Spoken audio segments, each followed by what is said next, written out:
of shiny helmets, spandex jumpsuits, and strange monsters, these heroes force feed you a bowl of awesome that is the Tokudon Podcast. Join Carl, Josh, and Rob as they haphazardly welcome you to the exciting genre of tokusatsu. Now, open wide.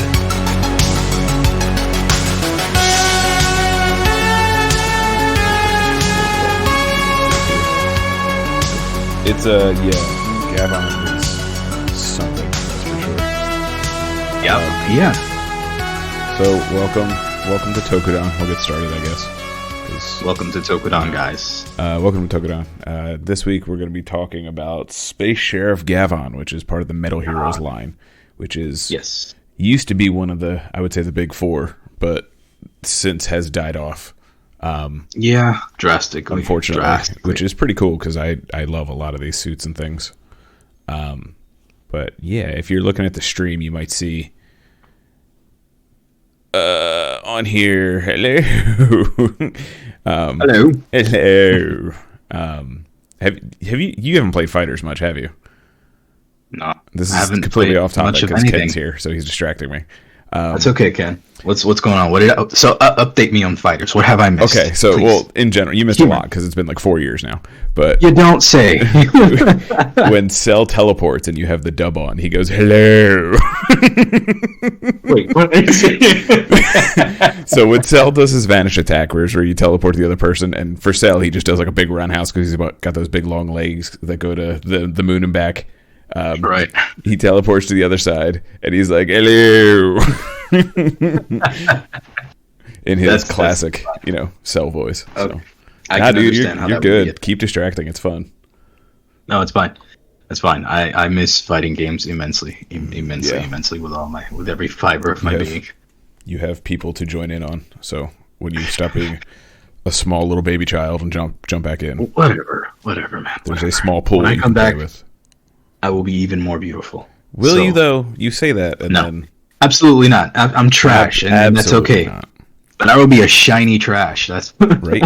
You will be the tinfoil in the pile of garbage. Exactly. I'm gonna be like, that little fold of bubble gum. How it's so neat. That's the one I'm gonna be. That.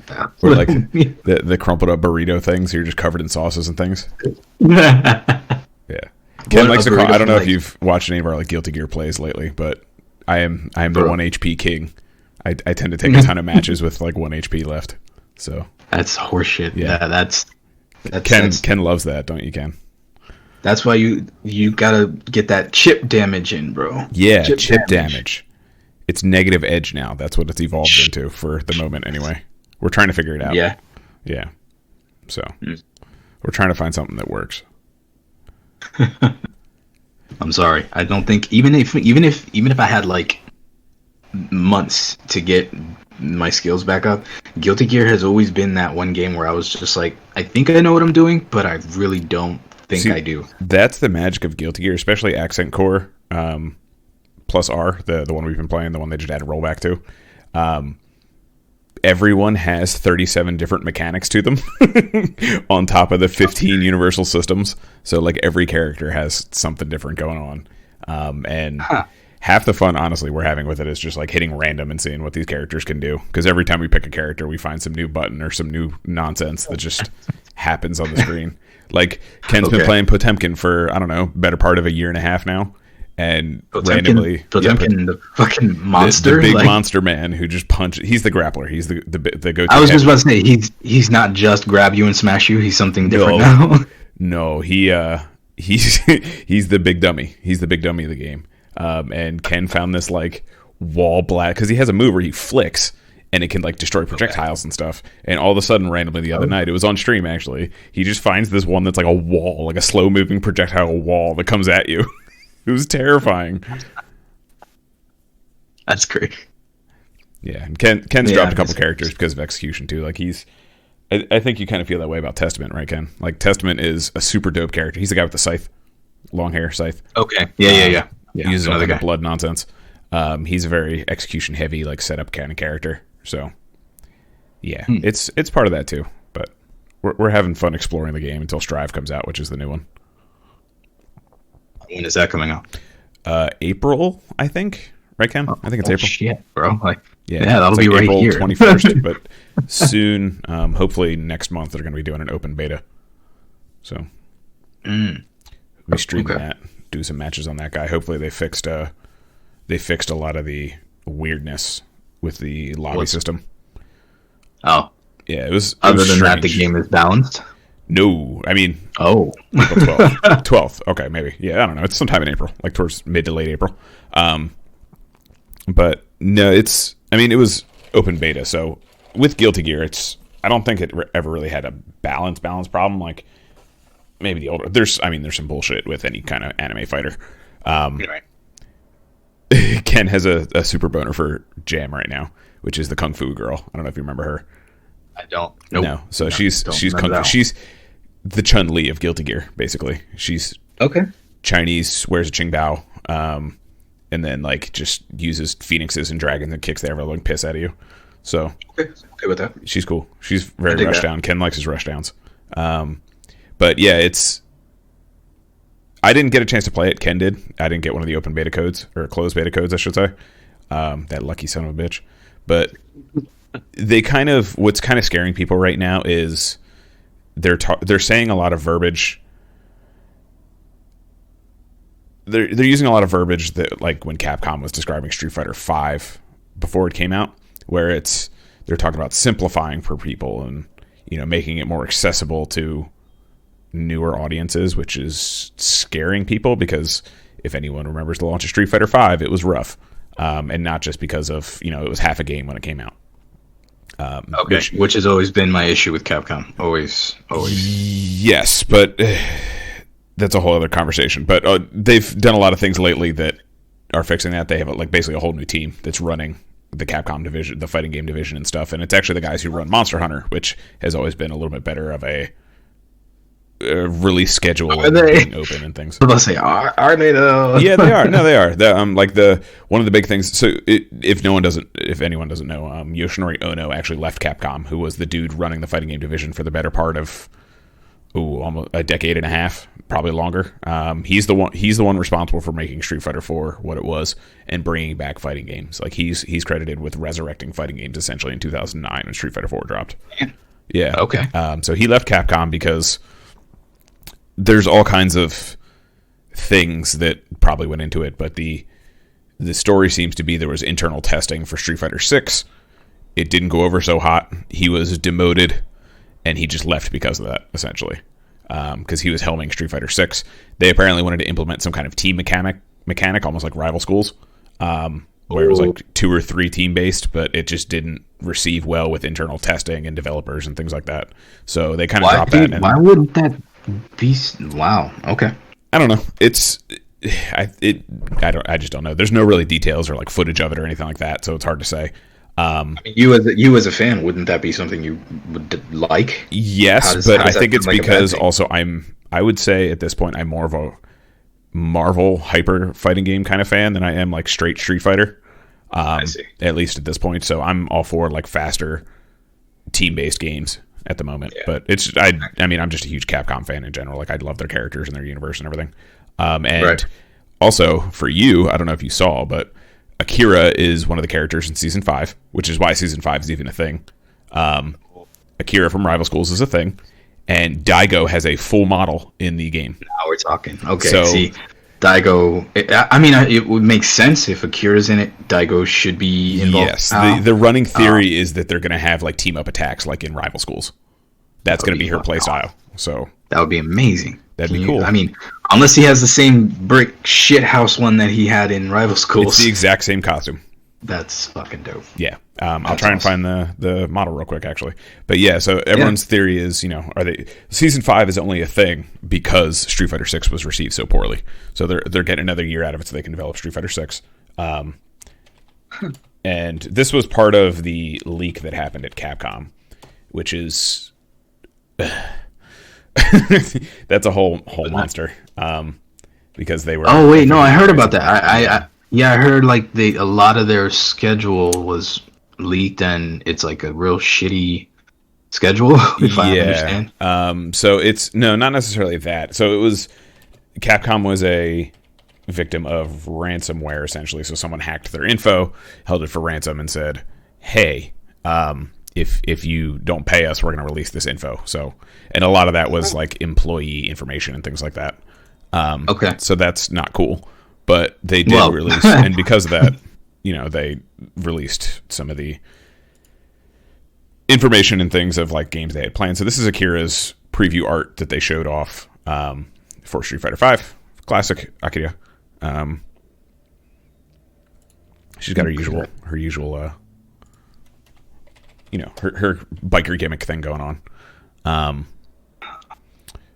trying to find. There it is. Okay, cool. And then this is the image that they found from these files that were leaked online. That's not what I wanted. I hit languages by accident. So let's see if this will work. Hey, there it is. This is the model of Daigo. Boop. Yeah, it's the same suit. Same suit. The exact same thing for both of them. So like I can see this as them gauging, if this character sells well, they're gauging the interest in rival schools. I'm all for guest characters like this when it's to gauge like further projects sort of thing. There's some things where like Mortal Kombat I think is going a little too heavy into the guest characters, but they're also in season 3, so I kind of get it. Yeah, it's more for money at this point. Like they're not essentially doing Smash anything. Brothers. Yeah, I mean there's no way Rambo's going to be in Mortal Kombat 13. No, like not at all. It's like Alien and Predator. Like they were super dope. But yeah, so on top of that, they let me see if I can find the full list of the stuff that was leaked. So that was the leak that happened. They found that model information. So the idea now is Akira is going to have this rival school style T-based gameplay.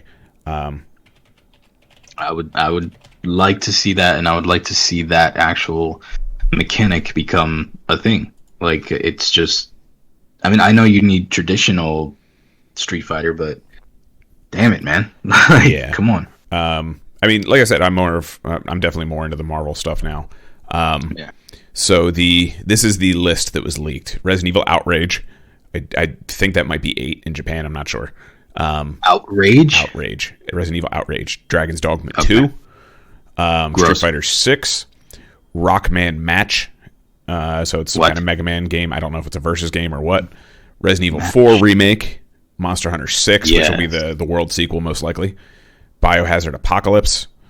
And this is getting into 2023 at this point. That's Q3 2023. Super Street Fighter 6. So they plan on doing some kind of remake like they've always done. Final Fight remake. Because you guys always fucking buy them. All right, Go ahead. I'm sorry. Final Fight remake. Final Fight. That's Cody, Guy, and Hagar. Some other people. Power Stone remake. Oh, so fuck. That's some good stuff if that's true. But again, we're getting into 2024 at this point, so who knows? Well, we'll get there too. Yeah. Ultra Street Fighter 6 again. And then Resident Evil Hunk or Hank. So we'll see. Hunk. Yeah. It's got to be Hunk, bro. I'm assuming that's like the firefighter calendar for Resident Evil characters. So I mean, legit, I have been more interested in the Resident Evil thing. It's partly because of the same thing. Like I miss playing a game, and one of the games I miss the most is a Resident Evil. So it's like I'll put on a lore video, or I'll just like watch like because I didn't get to play the 3 remake. Yeah. So I see like people modding it and doing all kinds of wackadoo shit with it. But other than that, like I still want to play it. I know it has a lot of problems. I still don't know why, but it's short. The main thing is it's short. Yeah. That's the big one I hear. But at the same time, like, okay, it appreciate what you got. It is what it is. It's not like, whatever. But if we're gonna get a 4 remake, because of how slightly cartoony that was, the adjustments that they're gonna make have to be like, I think they gotta ditch all the cartoony shit for the 4 remake. But if they do, a lot of what made Leon the sweetheart that he is now, I think, has to go. I I mean, well, to be fair, they're changing all the characters, right? Like Chris isn't even the same character that he was. No, unless but to be fair, Chris was also a big dumb action man by the time 6 had come out. So he became a bicep with a fucking finger. Like his personality is biceps. So yeah, so like I'm fine with it, and honestly, it seems it's not even really cartoony. It's more realistic, but it's still very Capcom styled because of the RE engine that they're using. So it's like Devil May Cry when you look at it. Like there's still that Capcom flair to it, but it's more realistic. Hey, they embrace the shit out of that though. Like that's what makes Devil May Cry its own thing. Is the very meta approach they have to the whole thing. Yeah, and they're kind of taking that kind of graphic style to Resident Evil, and I think it looks great, honestly. Oh yeah, but bro, visually it's incredible. Like I can't complain about how good it looks. Like, dude, no matter the you're getting all the effort that they put into the second remake. They did more tweaking with this one to make this look even a little bit better. Like, come on, like I don't know what the complaint is, really. But it's people looking for reasons to complain. That's all it is. Exactly. And like you have to remember that the 3 okay, so getting back to 4, because I have a thought on this before I forget it and get too far out of the way. That's going to be a very dangerous remake. That is their highest selling game, I believe, next to Monster Hunter World. It revitalized them. Yeah, like that put them back on the map, and that is one of the most beloved games of generations. So, like of that Wii 360 PS3 generation, I even it's into GameCube. Ken doesn't think it should get remade either. But what I'm saying is a dangerous remake is if they try to tweak too much because it's so beloved. I think that's the one where if they maybe just removed like the tank controls and then gave it that graphics overhaul and that's it, they'd be fine, kind of thing. Like they should do as little tweaking as possible, because if they try too hard, they're gonna piss a lot of people off and possibly ruin what is essentially the objectively best Resident Evil game in the series. Well, no, you're not getting. I'm not saying that there's. It's not the biggest risk in the world for them, but changing it, I don't know. Exactly. I just know that they're gonna do something that's gonna be either a step in the more gruesome direction, like the first 2 remakes. Yeah. Or, like you said, they do that, and then what else are they giving you other than a graphical remake? Like, you know, like what are they going to add to that? I didn't play 2 and 3 remake either, so I don't know what they add in terms of like development, story. I don't think they added much if they do, but like there could be things that they add in that case where like maybe Leon reacts a little differently in certain scenes. I don't know. Right? No, yeah. I mean, it's not really a question you can answer. I'm just saying, like, what would they be able to bring to a remake in order to quantitate, you know, paying $60 for what essentially is just a graphical update. Yeah. So that's all. I don't know, but that's why I have a suspicion that they'll change a lot to it, for good or bad, whatever it plays out to be. Especially in the directions that the characters are going. Yeah. Either way, I'm still looking forward to Village. That's going to be fucking Village is going to be so sick. Ken thinks it'll be a lazy remake and kind of a cash grab. I mean, that's what remakes are. They're cash grabs. So hopefully it is. And hopefully it is. And we can be okay with that. Because we know what we're doing. That one is the one you would probably forgive the most if they just did like a lazy graphics overhaul. Yeah, it's fine. That's fine. Yeah. It's fine. The only thing that I would like, though, I would like for the AI to be like that much better. Yeah. I mean, they seem to improve it a lot from what I've seen in 2 and 3. Yeah. So, it's, I don't know. It's, like I said, it's dangerous. They got to be careful with what they do with that one. So I'm personally excited to see what comes of Street Fighter 6, just because I'm over Street Fighter 5. It's a fine game. Like it's ever since Arcade Edition, it has gotten much better. I don't know. I can't find that one thing that hits like 4. They've already confirmed there's a werewolf, Ken. In Village, there's a werewolf in the trailer. Yeah. I mean, there's witches, and I think vampires too.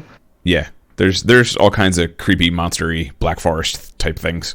Yeah. We'll see. I still haven't gotten through 7. I got to the first tutorial boss and I put it down because I was scared. so I literally got to where did you play 7 or watch like a playthrough of it or anything? I watched the whole playthrough of it, yeah, okay. But I haven't like played it myself. But dude, all right, full disclosure.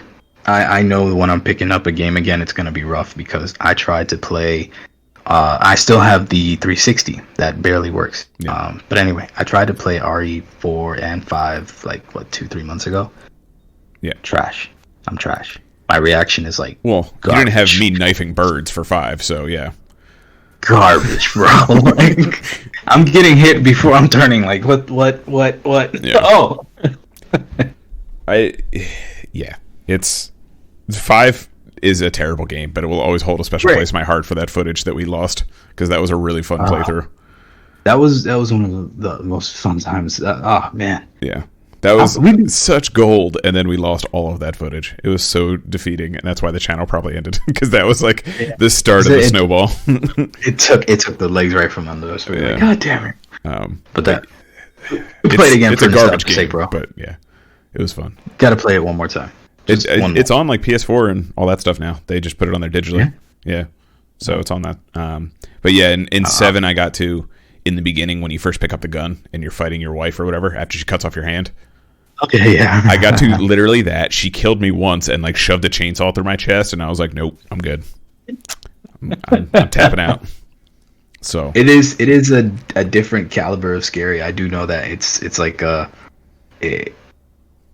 when I get a chance to play it, I don't know how I'm gonna handle it because I guess you can hide from most things, right? You don't have to fight everything. Yeah, I mean that's most Resident Evils. You can kind of run away and cheese out stuff because you're not meant to sit there and just action hero. Right, that's what I mean. Like there's no way you can kill every enemy. No, you just literally don't have enough ammo. That's what. Okay. So it's true horror. Then I'm looking forward to that because as long as I like don't come in there all tank and like end up with like. No, you're not Chris, so it's fine. But the biggest thing for me with like I can't do that. I tried Outlast too. I can't do Outlast. Outlast is awful. That's the night vision one, right? Yeah, that's the one where you have like a night vision camera. I tried the second one and the first one. The second one's even worse in my opinion. But the first one made me like soil myself. Like gameplay or no, it's a very different setting that like cuts way deeper for me. So the first one takes place in an abandoned asylum. You're going in as a reporter that gets reports that this stuff went down in an asylum. So you're going in with a video camera to try and figure it out, and then like all the crazy people are running around and crazy doctors and all that kind of stuff. And then there's like a 1.5 that's a prequel that you find out that it's this whole supernatural element thing to it because they were doing like experiments and things. Like a cult? Yeah, that's like a weird culty thing where they're like tapping into like the spirit realm and all this weird stuff. And that one's also in the same asylum, but it's like the fall of the asylum kind of thing. And then the second one takes place in like the Arizona desert. And there's just like, it taps into that like weird culty in the middle of nowhere thing. I wasn't about that life. So I tapped out before I even saw someone. That's fine. I understand. Yeah. When it gets super weird, it gets weird. Yeah. It gets like really wrong weird. turn kind of thing. Like I was like, ooh, no, I'm good. Oh yeah, okay, no, cannibal hillbillies. No, thanks, I'm good, bro. man. Like I said, I tapped out before I even saw someone. So okay, I was like, nah. Good. Maybe one day when I'll get to play, we'll do a stream again and relive the glory days. One day. The Lost Planet ones are still dope. So they're on there too. That's still a thing. Still a thing. One day we'll finish Lost Planet 2. We never did we? No, I don't think we ever finished it. Oh shit! Because I know we got through the desert, and then we got to whatever levels after the desert. That's right. That game is a fucking endeavor, though. Yeah. It's a good one. Worth good it. One. It's a good one. Great one. You can check out our playthrough at Console Kings on YouTube. It's still up there. Shameless plug. Shameless plug for a dead channel. So, yeah, check it out. Yeah. So it's before we get into Gavan. Do you want to talk a little bit about what we did a couple days ago? Sure. So we we kind of had a very big episode last episode. I don't know if it's up yet. It is. I put it up this morning. Oh, okay. So there we go. It's up. So we were lucky enough to actually get a chance to have a one-on-one with David Clark, the head of Team Kamen Rider for the Bluefin brand. It's quite a big deal, man. It was real fun. He's a real chill guy. I think it was a lot to process when you're in the moment, but now that we've had time to recover, I think he definitely we definitely have a good representative for our genre, for our, if you will, in him. And yeah, I'll see big things coming our way. Listen to the episode, check it out, man. Yeah, I just put it up this morning, so it should be, as of this recording right now, it's probably on the stuff, but it may be taking a minute to kick out. Sometimes it takes a little while.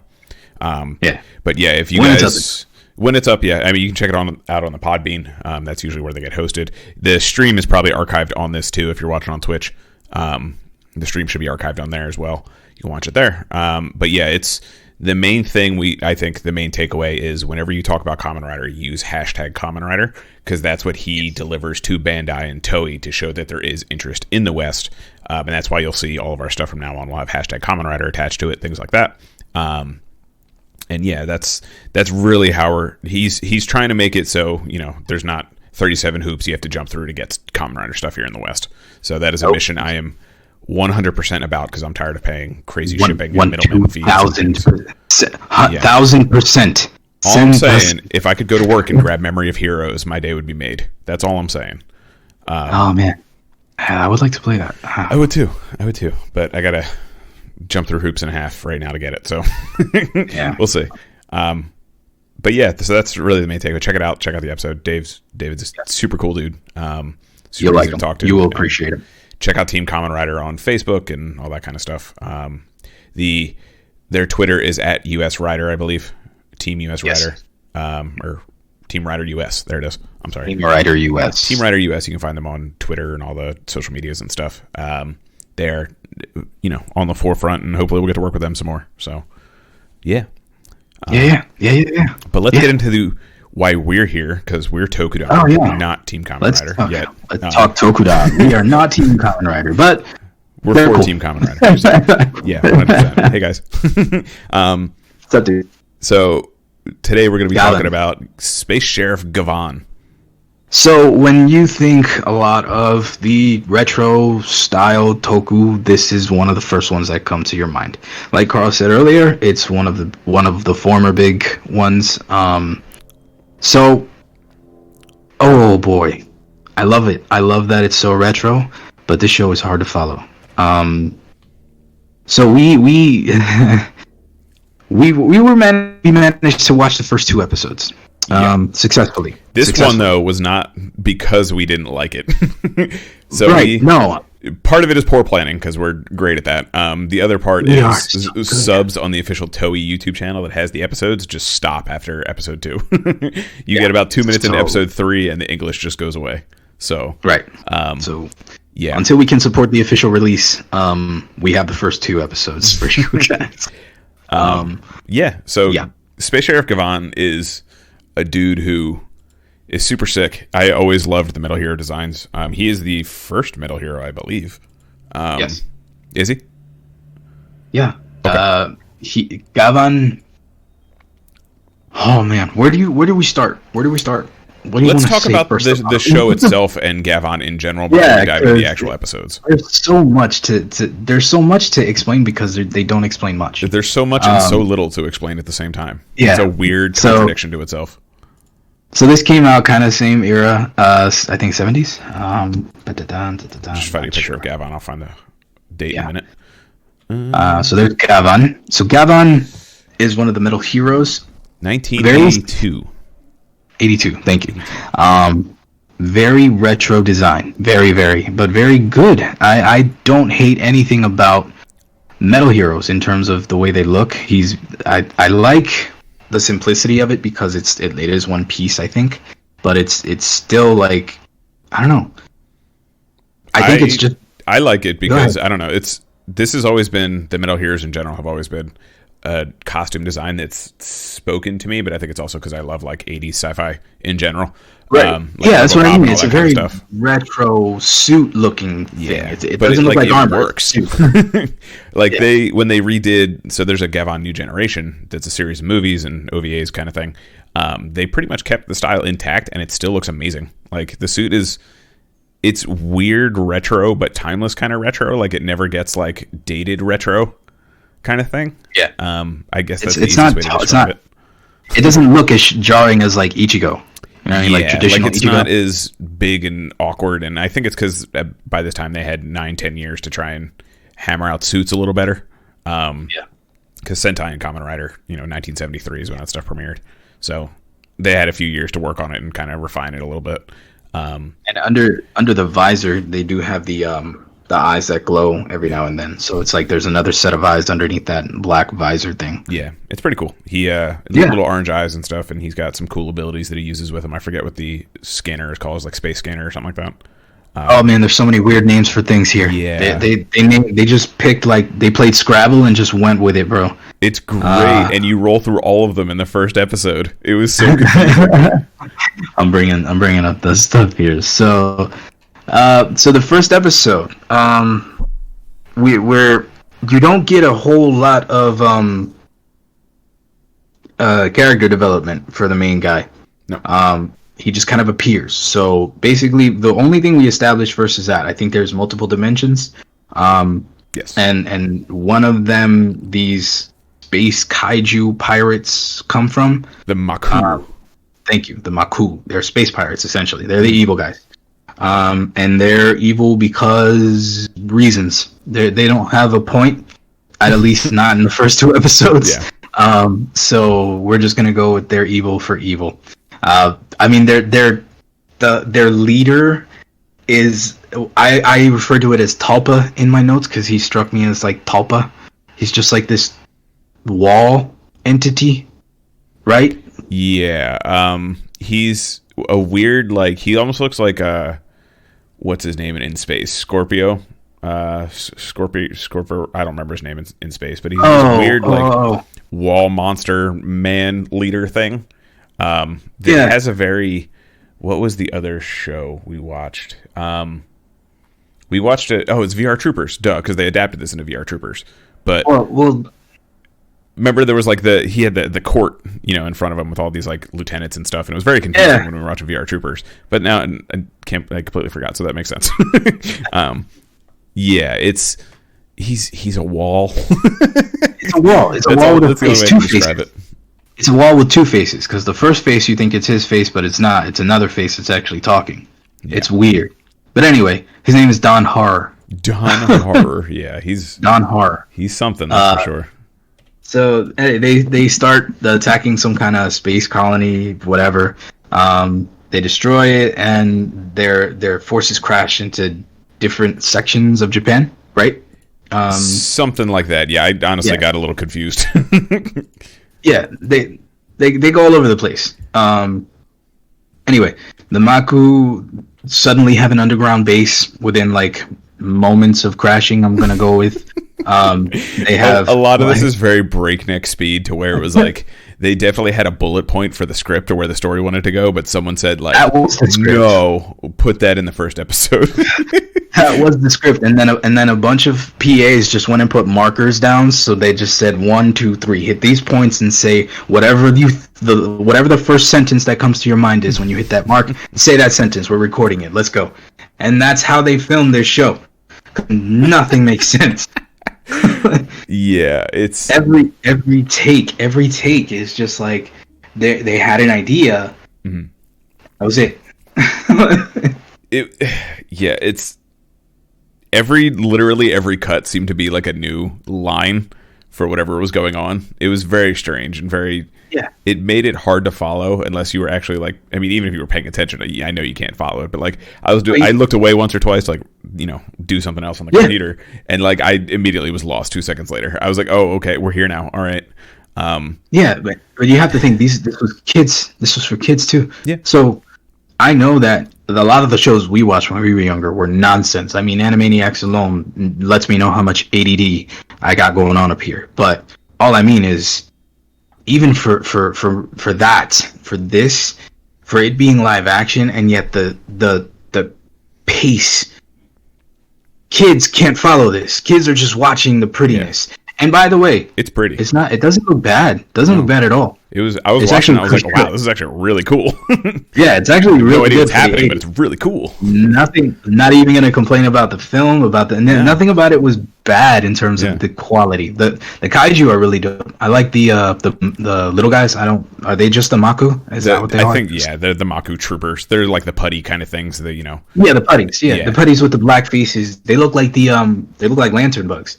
I kind of like that they look like insects. They kind of reminded me of the ones with the orange heads in whatchamacallit, the one Sentai, the train Sentai. Tokudoncast. Tokudoncast. Is that the one where they had the orange heads? They had the weird orange kind of bug heads. But yeah, no, they're pretty cool. And they got these or like the Astro Switch, the generic Astro Switch guys. They kind of look like that too. Yeah, I didn't mind them. They look okay. And then the actual kaiju in the first episode was like a roach, like sand crab kind of thing. Yeah, like a horseshoe crab. I thought it was.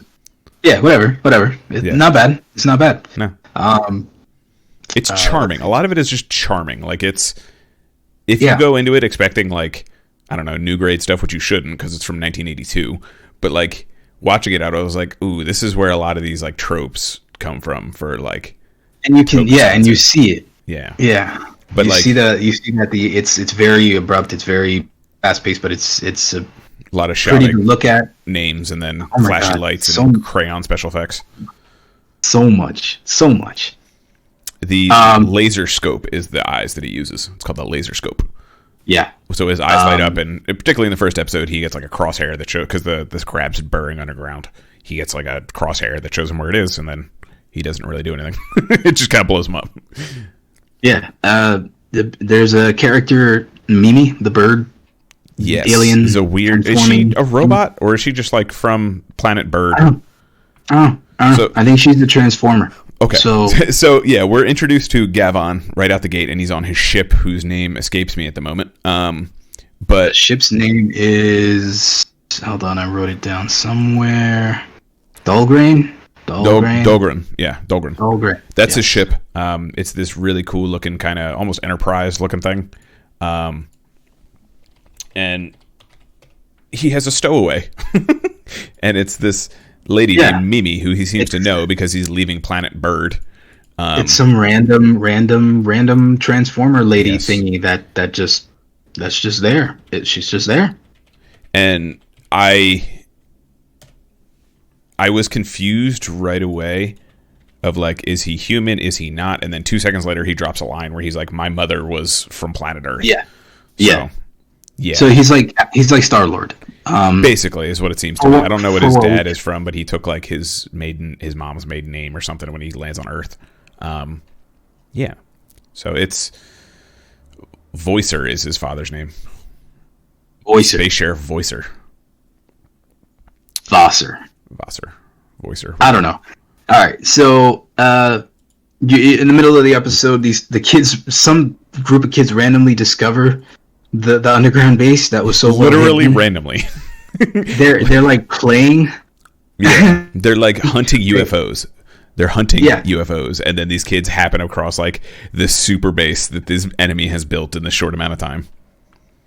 And it's just okay, and then they're go captured. Into a 10-minute running scene of them trying to escape. Yeah. Quite a hilarious, effortless running away. Mm-hmm. I mean, they're going nowhere very quickly. They're going nowhere, but also seem to know where they're going because they get out very quickly as well. For children being trapped in a place they don't know. I mean, they had to rehearse the scene a couple times, so they had to make it natural. It was this way. Oh my god, guys!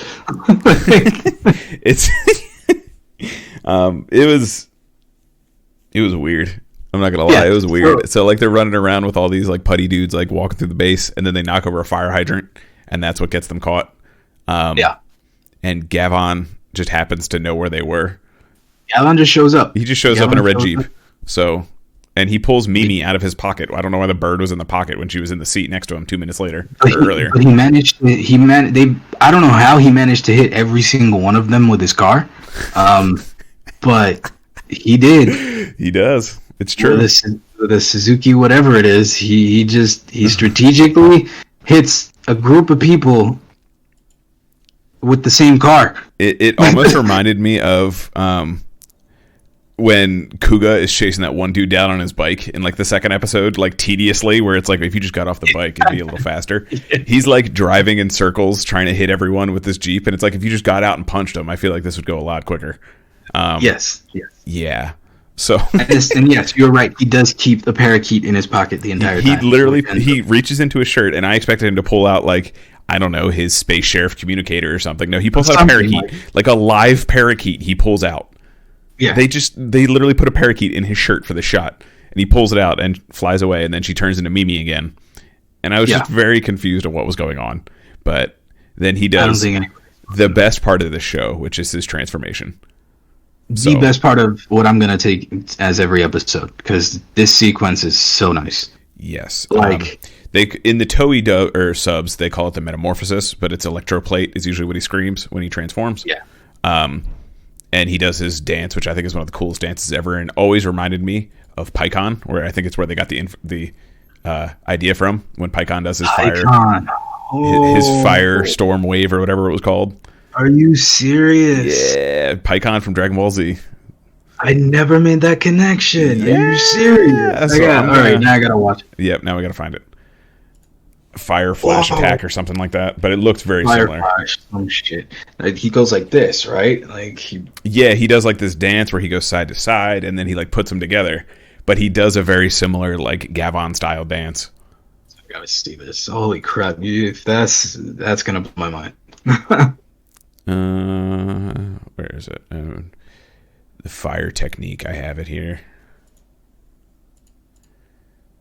So if anyone I obviously don't know how to spell PyCon, so yeah, I got you. Oh my god, yes. Oh, it's so good. So here's the PyCon thing. If anyone's following along in the Discord, for our audio listeners, I will describe it in a second. But he does this dance that can only be described as I don't know, honestly. Ooh. And then he does this arm sway thing into a pose, and he even does the arm cross and everything. It's a very similar style. It's very similar, yeah. You could see the inspiration for it, yeah. That's dope. That's super dope. Yep. So that's what happened there. Nice. That was the first thing I thought of, because my brain's weird like that and retains this kind of dumb information no one needs. So now you're good. Or PyCon. The fuck, bro. The whole gimmick with Gavan's henshin is he can do it in 0.05 seconds. Yes. He does this whole he does the dance, and then it like receives the like information to the ship that teleports his armor down and stuff, and they make it a point multiple times to say, hey, this happens in 0.5 seconds. 0.5 seconds. Like multiple times. Like a lot. Multiple times. So then suddenly the kaiju appears. Suddenly. he appears. What's the first power? Laser Z beam? Yes. So he has multiple powers that I honestly didn't know about until I watched this first couple episodes, because he doesn't really use them in a lot of them. He really just uses the laser sword in like the other movies and stuff that I've seen. So it's pretty cool, and it was, again, I was like, where have I seen this before? And I keep forgetting that we reviewed VR Troopers, and that's another Metal Heroes called Just Beyond that they adapted. And I was like, wow, this stuff looks really close to VR Troopers. And then, like, I don't know, I was having a brain fart this morning while I was watching it. So, oh man, I get it. This was rough to watch. Yeah, so he does this dance, and then he, says electroplots. Jochaku is the actual word that he says. Jochaku. Yeah. And the ship receives the signal, teleports it down, and he dons the armor in 0.05 seconds. And then he proceeds to beat the ever-loving piss out of whatever's in front of him. So, and he's a badass. Like he's a badass, dude. The choreography is not bad. He definitely goes for, like, it's not, they don't pull the punches. It's straight up like, I'm going to punch you in the face. And that's it. Like, you can see the drop kicks that he does, like, in a lot of takes. Yeah. And Kenji, we were talking about it before. I don't know if you remember, but Kenji Oba is the actor, and he is his thing. I remember distinctly when someone was describing this to me, or when I was listening to it. I don't remember how I got first introduced to Gavan at this point, but someone had distinctly made the point to say that he did his own stunts all the time, and he even does them in like the Forza movie when he shows up, or the Next Generation, whatever one he shows up in. When he's 78. Yeah, when he's like 60 something, he's doing his own stunts still, man. It's so cool. I respect that a lot. That's really cool. Yeah. I mean, I like everything about this show. I just wish we had better subs, or at least maybe if the subs are what they are, if that's really what's going on, then we need to finish, because this probably makes sense at some point. Yeah. But so I'm perusing the wiki here, apparently the Hunter Killer. So in the first episode, he is sent to Earth to find Hunter Killer, which is a former space sheriff, who you find out is one of these Maku guys. He's working with the Maku. Yes. Apparently, he is the one who killed Gavan's father, who was the space sheriff as well, or betrayed. Oh, he's the one that killed him. I don't know if he died, but he betrays his father, and that's kind of how they tie that all together.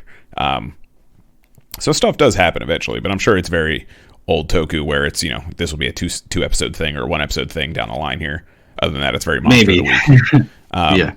But when he does fight the Kaijin, they do this really cool thing where Don Horror can throw them into the Maku realm for a little bit.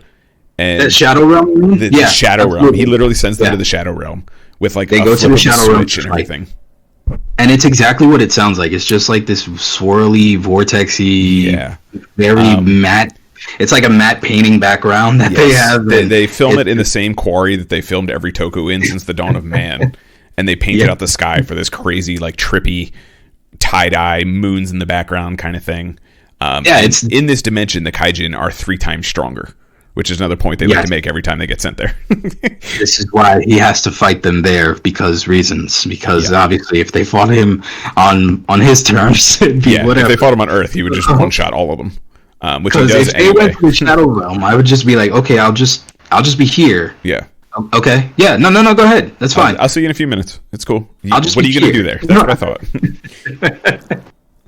I can wait. I got time. And the way Gavan follows them into the Shadow Realm is possibly the most ridiculous thing I've ever seen. So his ship that he's using fires out this bike that has a sidecar to it, but Gavan surfs on it. He doesn't actually get on the bike.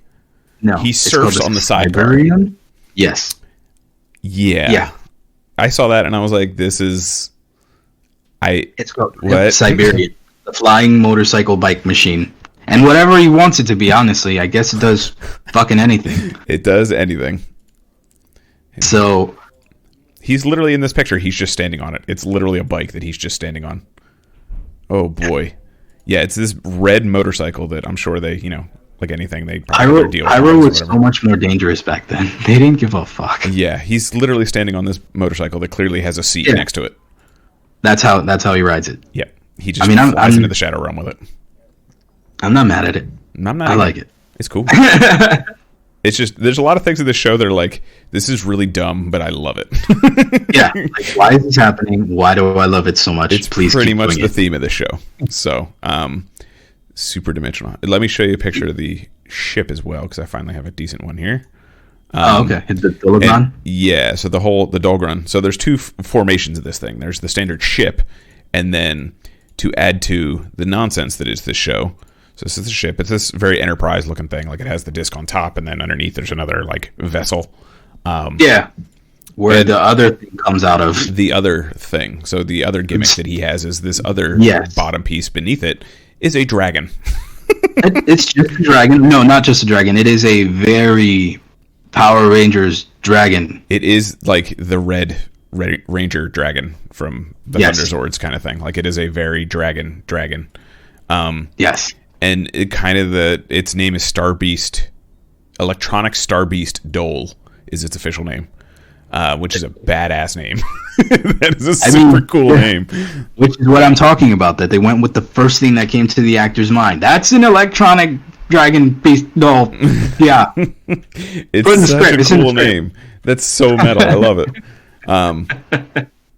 He just rides on it. Like, they get big at some point, and then he just rides on it, and it'll support him by like breathing fire and stuff. It does dragon things. It is a dragon. Yeah. as a dragon. So Yeah. yeah. And okay, so that thing comes, it takes out half of the forces or whatever it does, and then he goes back to fighting one-on-one with Hunter Killer, gets his super sword, because he has a power sword too, and he cuts the fucker in half. Yeah. So they have this really, it's called the what is it, Crimson Dynamic or something like that? Yes. Is that what it's called? The Gavan Dynamic. There we go. Gavan Dynamic. Gavan. So he has a laser sword. That's his weapon. It's a straight Tai Chi kind of sword, almost like a broadsword kind of thing, like a gladiator's broadsword. And he lights it up. He slashes, and then they straight up just split. They have an actual model that, like a plastic model that falls in half and explodes. Like someone rips off the tape behind it, and then like sparklers shoot out. It's the only way to describe it. It's great. It was charming. It was so charming because you could tell it was going to happen, but it still worked. But that's the clip that they use for every finisher, because this is Toku, so you got to reuse those clips when you need them.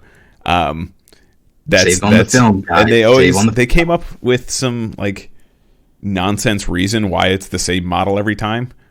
Did you notice that? Like even when he fights the dude in the second episode, it like turns into Hunter Killer again for the thing that splits.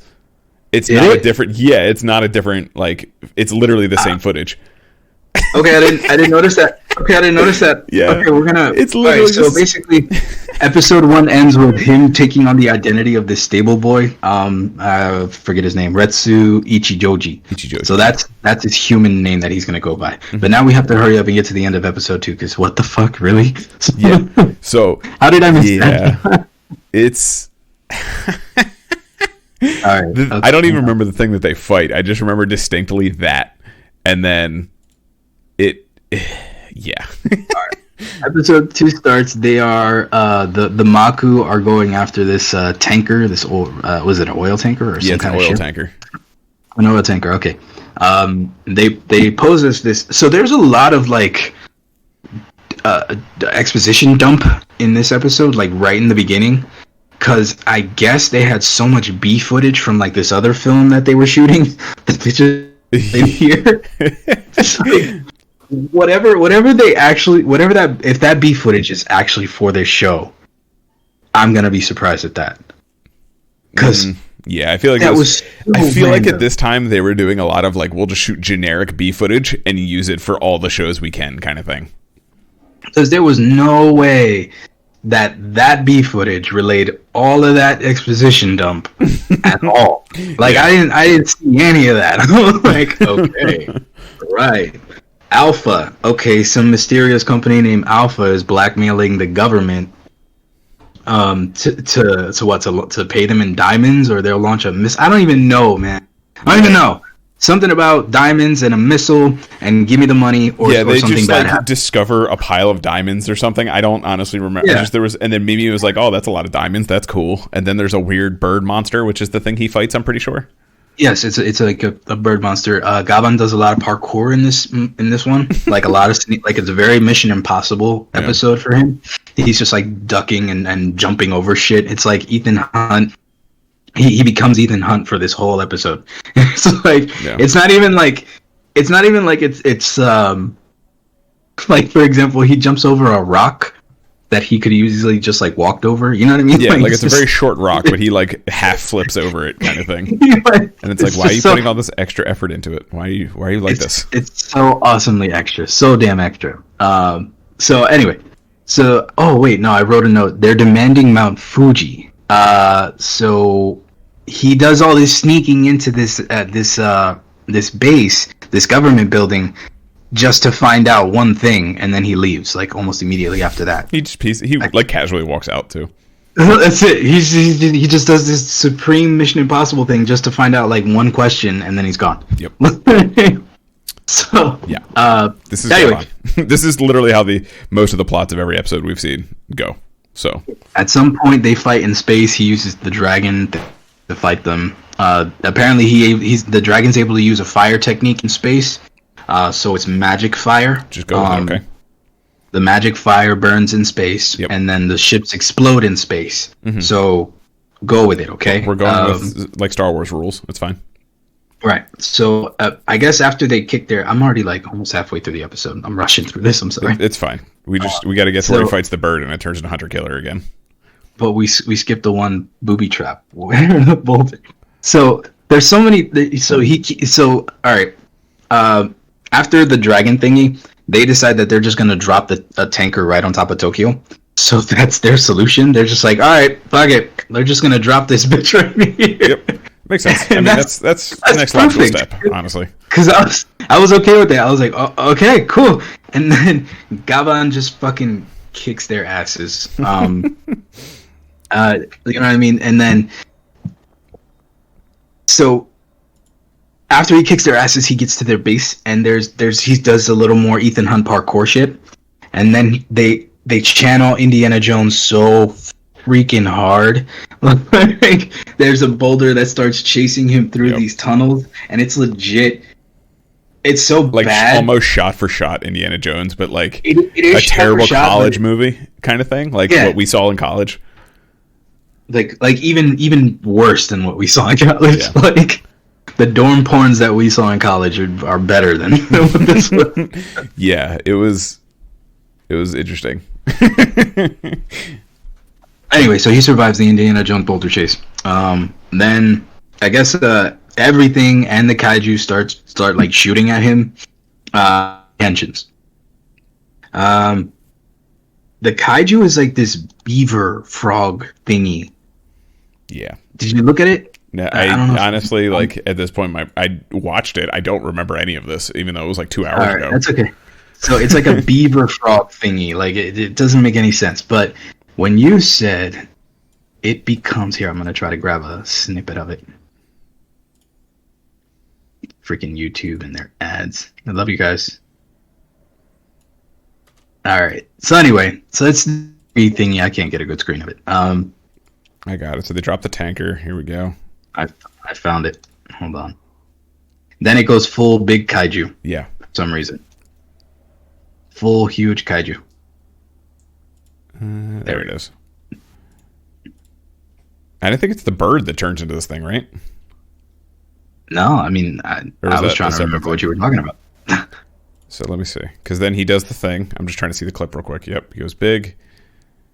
He does that. Yada, yada, yada. He definitely... Unless it was just unless he fought Hunter Killer again. Because Hunter Killer's in this episode too somehow. Yeah, in the beginning. Yeah, maybe that's what it was. Maybe I just mixed the clips in my head. Because, the dragon blows him up. He does like a final attack with the dragon. Yeah, Never mind. I lied.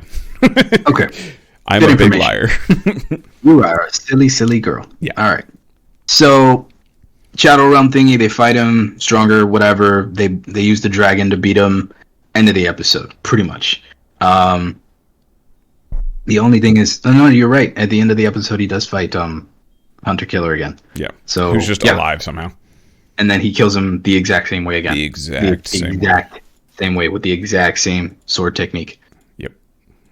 Literally the same clip. So yeah.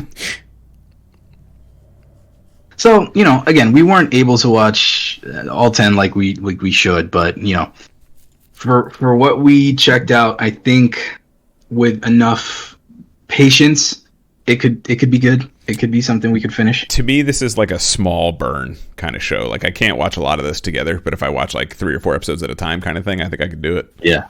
Yeah. I mean, I agree 100%. It's definitely it ran for a year, so there's a good 50-something episodes.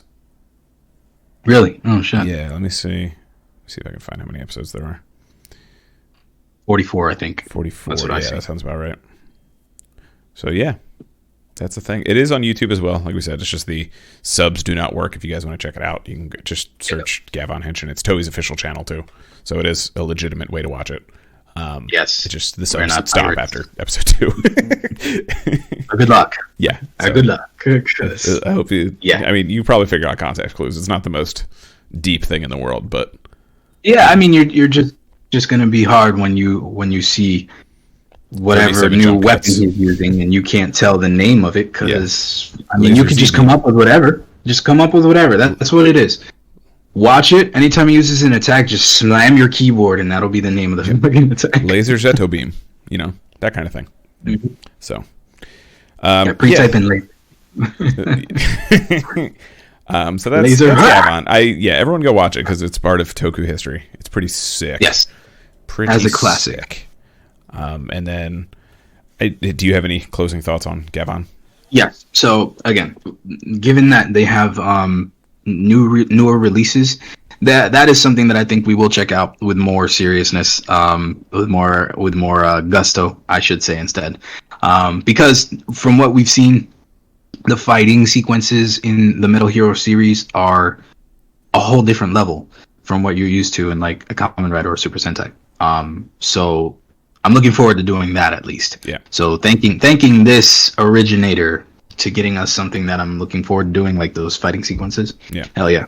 Okay, I'm all about that. Yeah. It's always seemed to be the highlight of the Metal Hero stuff, like not only the costume designs, but their kaijin designs, and then the choreography in general has always been very cool and very well done. So I think that's why it was so popular for so long. And it's obviously the whole like sci-fi, pure sci-fi kind of like this, and the weird mix of not pure sci-fi because there's a robot dragon on top of this RoboCop looking dude. Is charming. Like I said, I would implore everyone to watch it at least a little bit. And then there's multiple movies, like you were saying, the new generation stuff. There's multiple movies that you can just binge if you want to do it that way instead of watching 44, 70 episodes. Yeah, you know, I mean, you don't have to do it like we do. So that's Gavan, and more to come from Metal Heroes, hopefully. Definitely. So, and then the second item on our docket for today would be the newest Saber episode. As we wouldn't be Tokudon if we didn't do Kamen Rider Saber. So episodes 12 and 13. Yes. Do you want to give a brief little overview of where we left off at like 11-ish? All right, 11. Let me bring up a quick little notes here because that's what I do. 11, I think we ended off with a ass kicking, if I remember right. Yes, there's multiple in these next couple episodes. I don't have my notes for 11. Go ahead, you recap it. Okay, so episode 11, we have a plot from the Megiddo to open up the big bad world thing, to combine the worlds and open up the big book. There was a similar plot to the thing that happened 15 years ago. And Kento confronts, what's his name? Kamijo? Yeah, Caliber. He confronts Caliber. Yeah. So Espada confronts Caliber. And they have a duel, I believe. Or is that episode 12? Yeah, that's episode 11. And yeah, this is the premiere of Jewel Dragon. That's right. Yeah. Jewel Dragon. Bro. Which is literally just like infinite dragons. It's crazy. Yeah. That's so he takes scary and cranks it, because like when you have the other villains and they get their stupid little power-ups, like always like, oh my god, it's insane. But it's because it's expected, right? But Caliber's been a problem.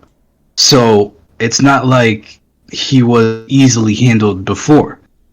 So he takes as bad as he was and then amplifies it. It's like a whole Super Saiyan fold for him. He goes literally Super Shredder. Like, I was, holy crap, man. Like, all right. So, yeah. So anyway, the end of the episode, he kicks Kento's ass. Yep. Or I'm sorry, Rintaro takes the shot for Kento, the one that should have killed him. Yes. So that's where we start 12. So Rintaro goes to help Kento because Kento's losing his mind because he's like, yo, where's my dad? You're not my dad. I thought you were. He's kind of losing it. It's very heavy melodrama. But whatever, because we had to get here. So we start off the episode. Apparently the King of Arthur guy is at Tassel's place. So that's like the very first thing. Because the ending goes where Tassel answers the door. I guess his door rang or whatever. Yes. So I think where we left off, was it episode 11? I don't know. Either way, Tassel had made a phone call and he's like, or he didn't make a phone call. It was that really scary shot of him being like, hey, it's about time I met that person. And then this episode starts with him on the phone talking to that person to see what, we're getting closer and closer to it. And then his doorbell rings. I believe the next episode, maybe we didn't do episode 11, but either way, really the only thing that happened is Rintaro and Kento kind of have their thing where Rintaro is like, hey man, you got to calm down. Like, we're in this together. You got to calm down. And he goes after Jao Dragon and Rintaro takes the shot. And I genuinely thought Rintaro was dead. until episode 12. Tassel answers the door, and we wake up to Rintaro just being in the bed, like injured kind of thing. So the typical I survived by miracle plot. So I mean, it's fine because Rintaro is not too bad or too annoying in the character scale. He's honestly a lot less annoying than I thought he was going to be in this series. Like I'm kind of enjoying him, honestly. I don't hate all the characters. The only thing that I don't like is this Kento obsession. Yeah, like I get the complex. I get having your belief for 15 years taken out from under you, but if the revelation of that is that your dad isn't an asshole, isn't that good? I think it's more of he's like every fiber of his being has been revenge kind of thing, and when that's taken away from him, that kind of shatters him. I think that's kind of the angle they're going for. I'm not saying it's conveyed very well, but I think that's the angle they're going for. Yeah, I mean, I'm trying to understand. Like on top of that, it's not only that, but what did you do to my father? Like, there's clearly which I think whether they convey it well or not, like clearly there's a very deep bond he had with his father either way, and he felt that's kind of the pool that they're diving into with this. I'm thinking we're gonna find out pretty quick. In the next few episodes, how that whole shit went down. Yeah, because of what happens at the end of 13. I think that's so anyway, how we're going to find out. So Rentaro's recovering. He does his little character. Is he okay? He's okay. So Ogami finally finds out who Caliber is, I guess. That it's the show that he calls him Mr. Kamijoji. Yeah, Kamijo.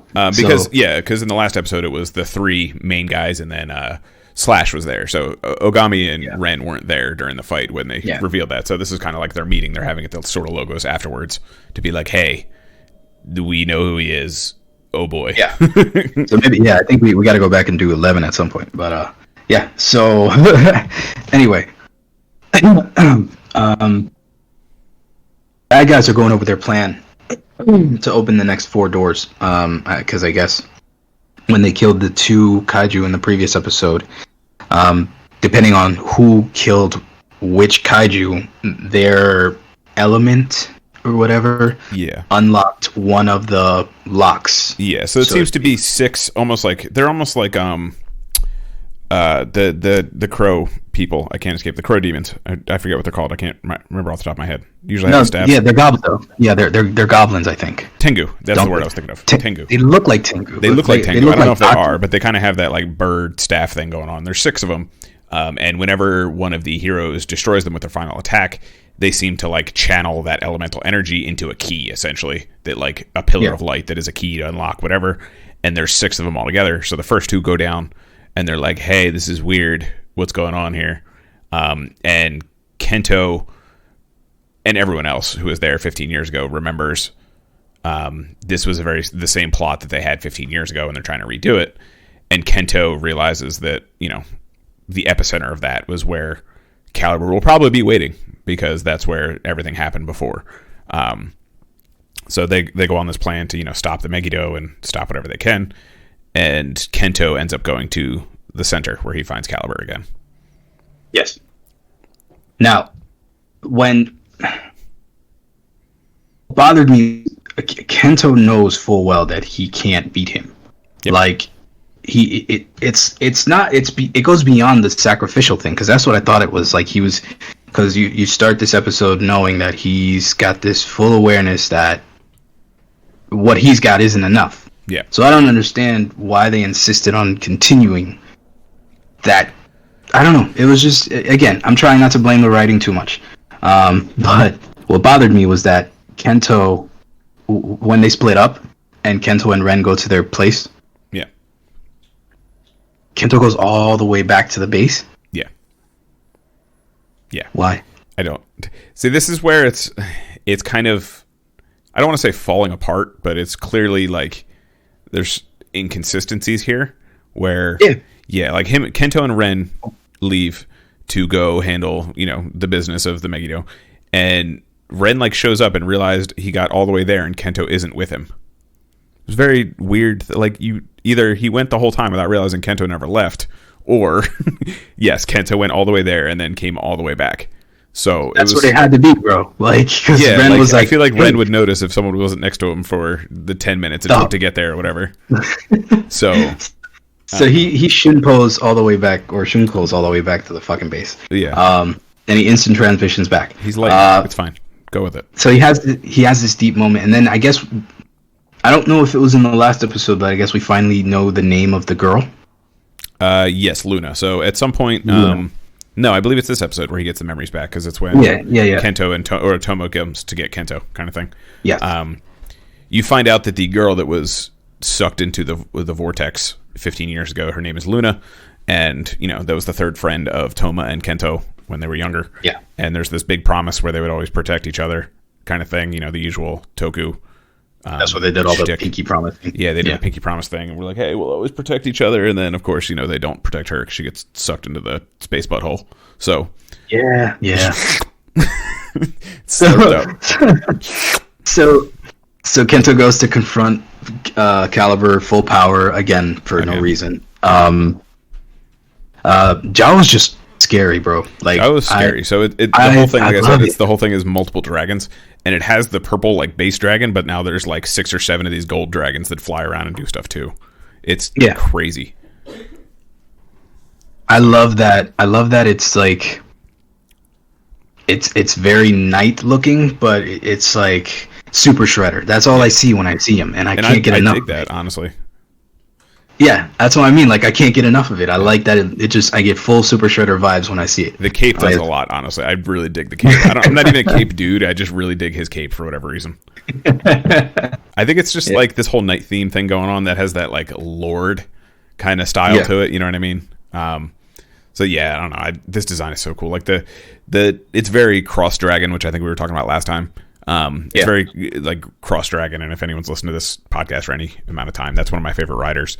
And just designs in general. So this one speaks to me. And on top of that, he's got the cool Chris sword and everything's just pointy and scary looking, and it's a very dope design. It's a very natural evolution of his weird kind of asymmetrical one from before, which is nice. Do you think we're gonna get another power up, or is this like okay, so given what happens, I see one more form for this Caliber. Yes, I see one more form for the dark sword, and that's like a purified dark sword kind of thing. Sword itself, you think? Yeah, like a sword of light kind of deal. Because also the device that they use in this, the big wonder book that they're using, is super cool looking, because when it opens up, it has like a pop out book essentially. It's kind of cool. I kind of dig that. Yeah. They're embracing the gimmick, and it's working. I like everything about the gimmick. For the single book holder, it looks really cool because it has the gold dragons on the side and then this purple dragon that juts out of it a little bit. I thought it was really cool, a nice little touch. It's very nice because it goes thematically with everything. It's just it's not just the driver's so different to what he's wearing. It's like the whole set. Yeah, so I think the only other form I think someone else is going to pick up the sword for a while, because 13 we'll get into in a minute, but they do defeat Kamijo for now. Yeah, we'll get there. We'll get there. But I think the next form he's going to get, I think, is going to be like a purified dark sword kind of thing, like the good dark sword, if that's a thing. I mean, it wasn't Digimon, so whatever. Digimon. All right.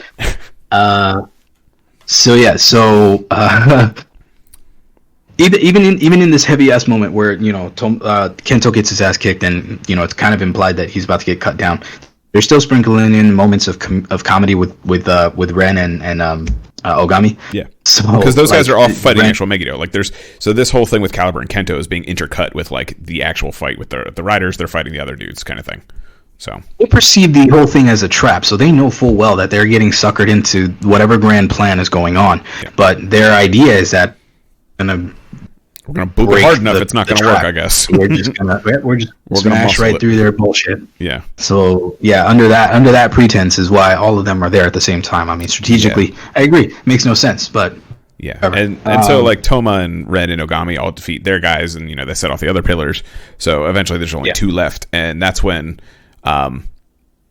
Toma figures out that Kento wasn't where he was supposed to be doing his thing, and he goes after him in the center. And Toma comes up on Kento and Caliber just as the pivotal moment where Kento is struck down with the force of a mighty torrent. This is after Toma finally remembers Luna's name, because Rintaro comes in like a fucking glorious Valkyrie to see. Right, I forgot about that. Yeah. He was about to get Toma got his ass kicked, and he was about to get, I guess, offed, whatever, by Zuos and the other one. I can't remember the other one's name. Yeah, but Legio, was it Legio? Legiel is the one. I don't know who the one is with the like headband thing. I don't remember his name ever. Like the one who seems to be like the mastermind behind all these plans. There's Legiel. There's Legiel that looks like Fuma. Legiel. You know, photo. Zuos. Yeah. There's Zuos, Legiel, and then something. Yeah. A couple other. I don't know. But anyway. So, yeah, he's about to get off, and then Rintaro comes swooping in like a glorious hero, riding the lion's back, and it's still super awkward. It's super. Did you see the behind-the-scene photo of how they shot that? He's on a ladder. Yeah, so the way it's very green screened, because he's on a CG lion. But Rintaro is sitting on this like platform thing, and there's just like four dudes running next to him holding this thing. Yeah. The actor is sitting on like a ladder. Like it's just great. It's great. And someone else is running behind them with like a green screen. But he's legit just like yeah, like all wrapped up, bandaged up, out of his armor, that kind of thing. So okay. So we have that happen, and then so that's what kicks Toma's memory back into drive, and he remembers Luna's name, and then he rushes to Kento, and like you said, finds him practically just in time to see them take the full brunt of all like 92 dragons. He just takes them like I'd say like a champion, but he fails miserably. Yeah, I mean, and then so they have their final showdown. Kento's destroyed. I like Jao's final thing. It literally says, "You are over." Tyrannical read. Yeah. You are over, and then you're dead, and then the explosion. They have a bro moment. Cool Kento does. It's not even a bro moment. It is that was a hard moment, man. These two episodes, there's some good moments. Yeah, that's what I mean. It's a heavy bro moment that you can tell. Like the actors, they're also cool offset too. So they do a lot of shit together. So they have that dynamic where you can tell the vibe is there. So it's not cheesy to the point where it's and these like are good actors too. Like it's obviously a kid show, but like they're doing a better job more recently, I think, getting actors that I'm not going to question anyone's acting ability, because honestly I don't speak the language, so I can't tell you. But like there's a level. Yeah, there's basic emotional things that I think anyone can tell, and they've been getting really good actors recently, and it really helps being adults watching a kid show when it has these darker moments. Yeah, now that I considered it and after watching it, the Den-O actor legit is a legit actor. That dude has skill. Well, yeah. To portray every one of those. Yeah. By the way, when is that coming out? Because you sent the link the other day. Yes, so interrupt this for a second if anyone hasn't seen, because it's Toku-ish. Super important. Super important news. It's Toku adjacent because it has the Den-O actor in it. The fourth Rurouni Kenshin movie, or Samurai X, depending on how you want to look at it, was announced, and yes, the manga artist is a pedophile, but we're not going to talk about that. But the movies are really cool, and this one covers, if anyone see the original Samurai X movie, this covers when Kaoru is kidnapped by his first wife's brother. So it's very cool. I'm excited for it, actually, because the first three movies were very well done, surprisingly. So I don't know when it comes out. Yeah, I mean, the fight sequences are dope, so I'm all for that. Yeah, very cool. But yeah. So anyway, that's a technical Toku moment. Yeah. Technically Toku. All right. Shit. Where were we? Oh, the acting. So, yeah. So we get that moment, totally dope.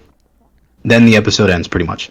But the last thing we see is Tassel and the King of Arthur guy in the background somewhere. Yes. They're just watching this? They're just watching. Yeah, they're hanging out.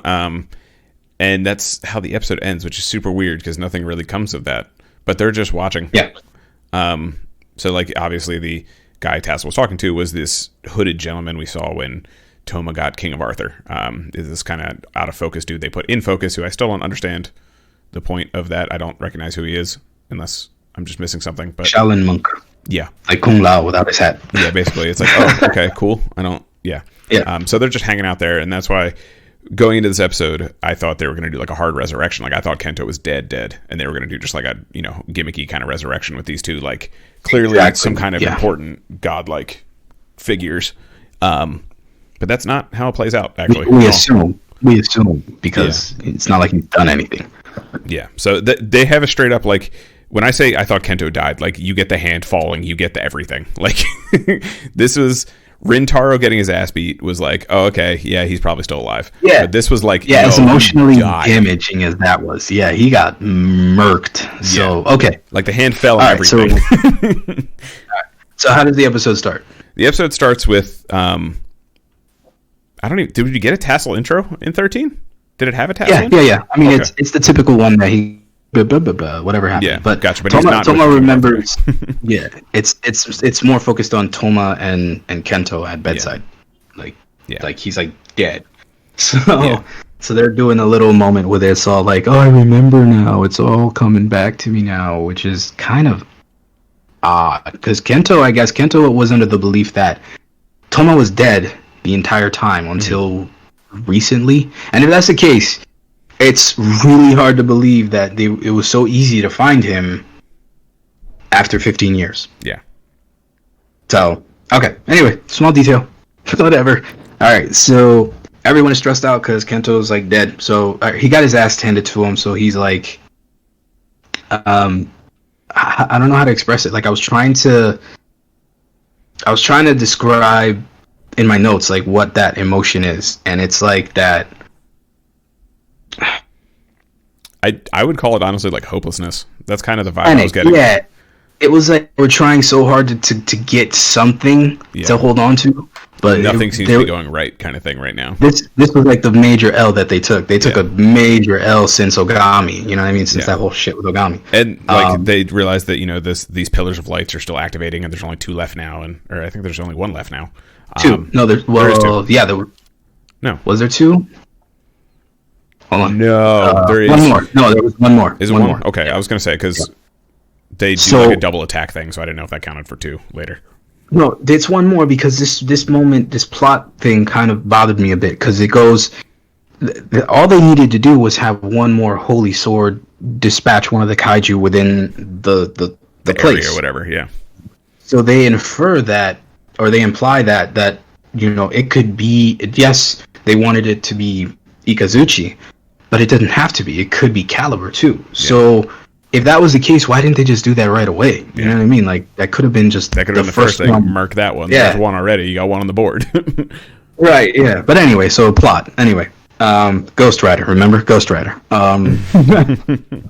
Which it still isn't nearly as bad, despite these like weird hiccups and issues. Right. Yeah. I mean, I'm being more forgiving. Yeah. So that's a big part of it. So Toma and Rintaro rush off, even though they're still kind of messed up. The glowing book thing that May has starts reacting. I forget why. It's but so that book that she got from what's her face, the sort of logos lady. It reacts when there's like Wonder Ride or Wonder Book like reactions. So when the Megiddo start doing stuff, it reacts. Okay, so she can see like what's going on. It's their like portal to hey look, stuff's happening. So okay, so she can tell. That's what it was. Yeah. So Daishinji, he has 2 of the I don't know what to call them. What are they? Like super books kind of thing. They had a name. I think they named him. I don't remember, but it's one of them is the one Toma got when he got King of Arthur. It's this big, much more big book, but it's blank. It's completely blank. We don't see anything on it. Right? Yeah. There's nothing on them. He puts them inside of like this chamber thing, cylinder thing, and then they start glowing. So and whatever they're doing like in analyzer thing, it seems to be like an analyzer because it doesn't seem to affect what happens later anyway. So yeah. I mean, so the power-ups are coming. The obvious power-up is obvious. Yeah. So, they go to take on Caliber. Caliber again, fucking scary as ever. Yeah. He goes full Super Shredder and takes on all 5 of these dudes at once. And or 4 of them at this point, but yeah. He beasts them like they didn't stand a chance, bro. No. And we're talking 2 people in 3 volume sets. I mean, Rintar is injured, so it's like 1.5 3-volume sets. Right. But Toma, you have Ren, like they all came in guns blazing because Ren had his 3 little pigs on, Ogami had his beanstalk on. Like they came in ready to rock, and he's just championing all of them. Like in beasting their finals, like they're hitting him with their supers, and he walking, laughing through them, Broly style. Like he's walking through the Kamehamehas like they're nothing. Yeah. Oh my god, that moment. Handicap, is that another word for coffin? like I like that he. Okay, never mind. We can get into Broly later. So he's being consumed. Bento wakes up randomly after Toma takes a pretty vicious hit, and he calls out for him, right? Yeah, something like that. So he wakes up with the power of friendship. That's what I wrote here, whatever that meant. Yeah. So we find out that I guess whatever attack he was hit with from Jao, what it does is it slowly consumes the victim with darkness. Pretty sick. So that's not bad, bro. That's like, pretty cool. Like I like that. Well, apparently, I wrote here that would now make Kento legitimate edgelord. Yeah, like legit. The darkness is inside of him. He's benevolent and evil. So, which is maybe where we may be going with this storyline, but we'll see. Right. So here's yeah. So that's exactly what my point was. So I had I don't know if you picked up the same problem, but so Kento wakes up. I guess the whole concept that bothers me is that they knew that this was a trap. They knew, or at least they understood what it was going to take for them to achieve their trap. Yeah. So why Kento rushed there to kill the kaiju before Caliber would have done the same thing? Like, I don't really understand what the idea was. And it's weird, too, because it wasn't even like they were trying to keep Caliber away from the kaijin. The kaiju. Like, they're literally just fighting Caliber, and, like, the kaijin pops in every once in a while, and then, like, they bat him away, and then they keep fighting Caliber. Dude, stop. Yeah. Okay, seriously, stop. Like, we got no problem. Yeah, they're just like, stop it. But, yeah, so I just don't understand why. This whole plot area, when it comes to the overarching issue that they're having, is not very strong. Like, it is definitely the weakest part of the episodes, but they make up for it, I think, with the buddy moments in these couple episodes. And Jao Dragon just being Jao Dragon, honestly, that carries a lot of these episodes. Yeah. So it's not the strongest plot in the world. It doesn't make any sense. So anyway, long story short, Jao kills both the kaiju and he hits Ikazuchi Kento with the brunt of his attack. Yeah. Okay. The final page attack thing. Yeah. Final lead. He drops. Yeah. Kento drops. Mei comes to save him, or at least goes to his side. So there's still the other fights going on too, where Slash is fighting a goblin kaiju. Slash wasn't in this episode. No, I'm sorry. No. Wait, I'm on the wrong note here. That's the last Slash on Saber was nice. So it was like this. I wrote that note because I saw during the fight, Caliber, he allowed Saber to try to slash him, and he did like this little dip to dodge the blade, and then did like this spinning slash to knock him back. Like, I don't know, it was just a little choreography thing that I made a note of. That's what I misunderstood my note. But yeah, that last slash was dope. Anyway, so that door thing, the whole trap finally triggers, and they open up the door to eternal truth. I think that's what it was called. Yeah, that's what Kamijo's after. Who is Caliber? He's after the eternal truth, whatever that may be. And this is how they open that. So yeah, Toma has his main character moment. Literally, and because he sees Kento fall and he starts screaming, and then this activates his big book that he had, and it literally jumps into the Shadow Realm. It looked honestly like Kamaku Realm. He jumped in like an Aurora Borealis in space. It was weird because it looked completely different than the Dream World. Yeah. So like Daishinji's analyzing it, and then it turns into this red energy orb. It looked like the orbs in the Spirits of the Dragons in Legend of Dragoon, and then it just zips into an Aurora Borealis, and then appears next to Toma essentially, And that's how he gets this power up. It just activates with the power of love, which always jumps you from a B to an S. So, but didn't it seem like that was Luna? Like that's supposed to be Luna? It's herself. Or is that just the memory of Luna? But like now that I'm thinking about the weird jump cuts when she's appearing in there, I can see if there's some kind of influence to why that happened. Like if it's Luna, if she's like the sort of logos kind of lady, like she's got some Wonder Ride magic going on now. I didn't put that together, but so that's possible. Yeah, because she was speaking in the thing. That's right. I forgot about she did that weird like Teletubby sun baby thing. It was like, hey, Toma. Yeah. So, all right, but anyway, so the main point of this episode is that we finally get to see what is this supposed to be called? This is what do we call the first upgrade. It's his first upgrade. So like remember we were saying how so this is his. I thought that was Crimson Dragon. Wasn't Crimson Dragon? Crimson Dragon was like his best match. That's what that was. So this would Crimson be Dragon's best match. I guess this would technically be like his Sparkling. Okay, so Crimson Dragon is Sparkling, and this is Max Hazard. Yeah, I think that's what we're kind of going with here. So okay, Max Hazard trigger, got it. Okay. Yeah, this is pre tank rabbit kind of thing. Right. This is his Dragonic. I think this is his Jimba mix, if you will. Jimba mix. Yeah, so that's what this is. It's the Dragonic Knight. It's his knight clad in metal armor. What was you usually write them down? What was the full shtick? Okay, so I have it written here. So but all right, you find a picture. I'll do this whole thing.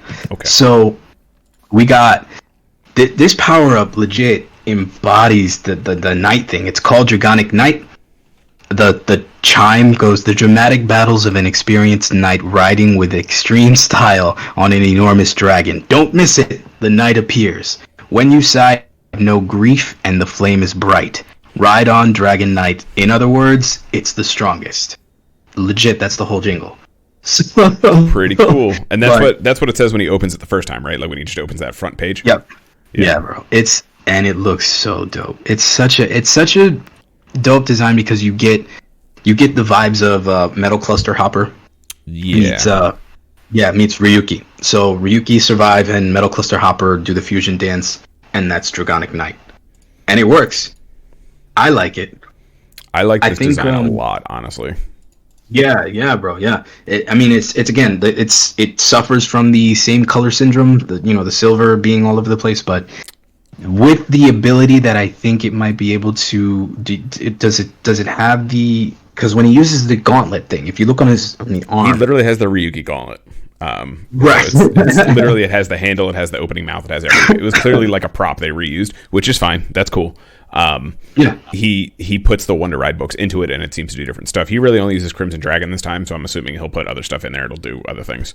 Yeah, that's kind of what I was saying. Like, I think it's gonna be like that multifaceted where it's just he can use the power in that form. And I don't think it'll really change what it looks like. I think it'll just be attacks, but he'll be able to pop in whatever, and he'll probably be able to like shoot the pole out with Journey to the J or whatever it was called, all that kind of stuff. It's let's see. So yeah, it's literally his power friendship power up. So the design is so dope, and the Dragon Gauntlet is heavy Onimusha vibes. I was digging it, but Ryuki legit is metal. I want to see if we could put a picture of Survive form, so you can see the gauntlet, so that it's a little more clear what we're talking about here. And I'll find a picture of Metal Cluster. So yeah, with the. So it's very clearly like a knight motif, like with the silver and everything. He even has like the gated lines, kind of almost like Goblin's Lair, if anyone's seen like that. It kind of has that vibe to it, that style armor. And when it shows up, they immediately show you the power scale like they typically do with these things visually, because Zhao slashes him and he just walks through it. He literally just takes it like a champion.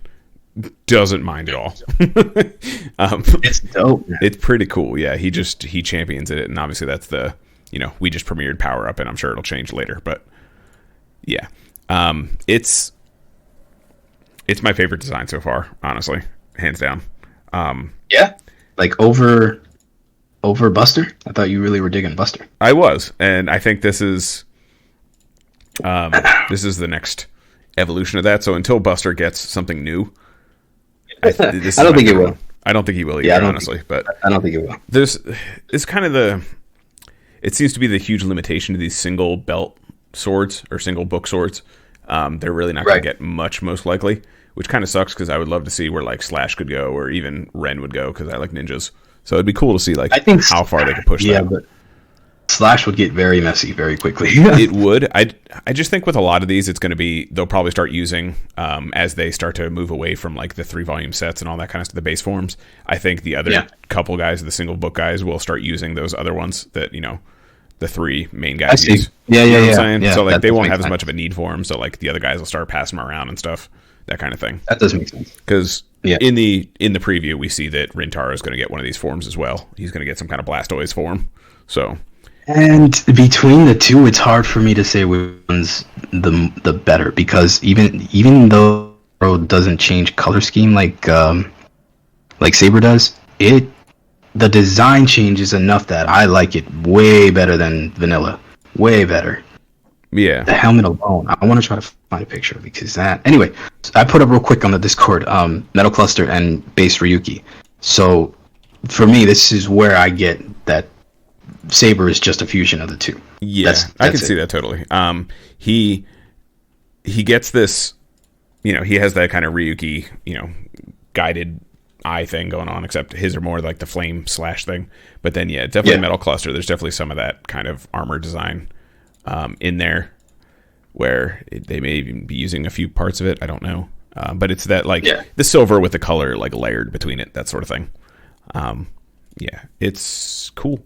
Some of the attacks he just does like it's literally the most fiery fireman that ever fired kind of thing. Like he summons a dragon. He summons a dragon. He rides it, and then Zhao had the bright idea to just like fly at him with his chest. I don't know. That was weird. He just kind of turned into a ball of energy. He was gonna block it with his face. That was the gameplay. So that's what they did there. That was weird, but he eventually just becomes literally a dragon knight riding it, and I was expecting like another wizard kick. I really just want I want a real rider kick, man. I was expecting a wizard kick. It didn't happen. No. But I mean, it's embracing its own thing. It's doing their own thing. I miss my rider kicks. I know, I do too, bro. I do too.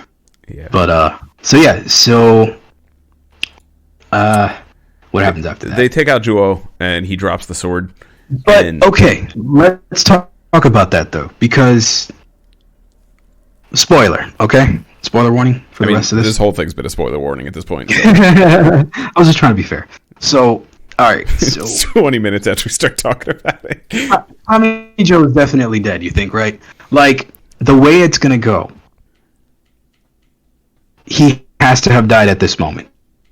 So, all right, let's finish talking about the episode, because this will explain where my theory is. So, after he beats Juo, Toma immediately starts looking for the sword, because he saw that it dropped, and that seems to be the only, like, them having the sword is how they cure Kento of this, like, consuming by darkness thing.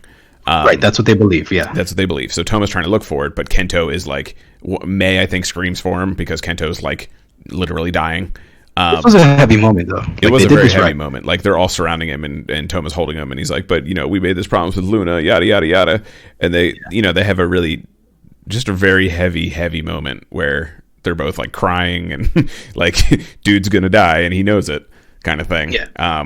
And yeah, Kento dies. He evaporates into dark energy in a very painful looking way. He's consumed by the darkness. He becomes the ultimate edgelord. And then it cuts to the dark sword, which is now glowing with that same energy he just had. And as he was disappearing, Kento's eyes started to glow red before he like poofed into smoke.